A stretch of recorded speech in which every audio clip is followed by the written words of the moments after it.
Rats. Some people are absolutely horrified by the mere thought of them. Others worry more about the diseases they can spread. To be fair, lots of animals can spread diseases. Pets, farm animals, humans. To me, rats are just another species trying to survive. Sometimes they do that in houses, like our house.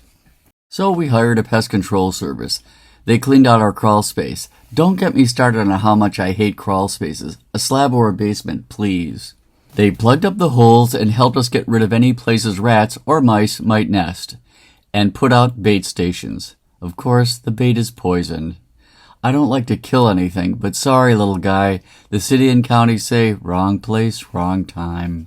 Within 2 weeks after a rat eats it and dies, the poison breaks down so it won't kill anything else.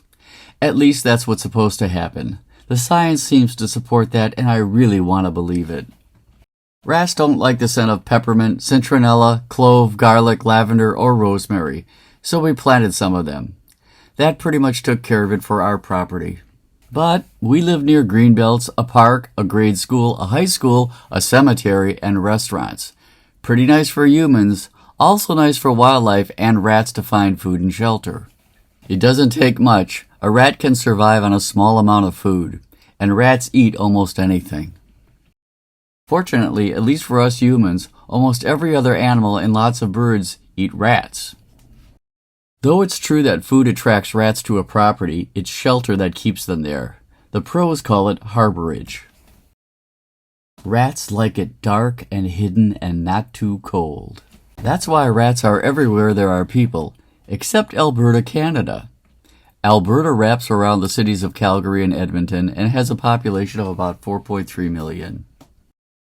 But it takes some doing to keep it rat-free, and they have advantages other places don't have.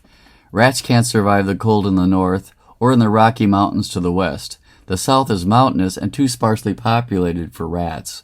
On the eastern border, the Alberta government didn't let rats take hold. In 1950, when rats started showing up, they poisoned them. They set up strict regulations and monitoring along with public education.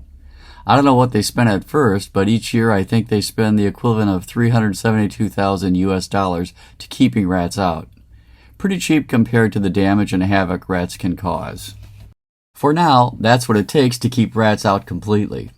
The future of rat control may be birth control. Researchers at the University of Copenhagen developed a plant-derived substance called triptylide that prevents rats from reproducing without harming other living things. If it works as advertised, maybe pest control services can use that.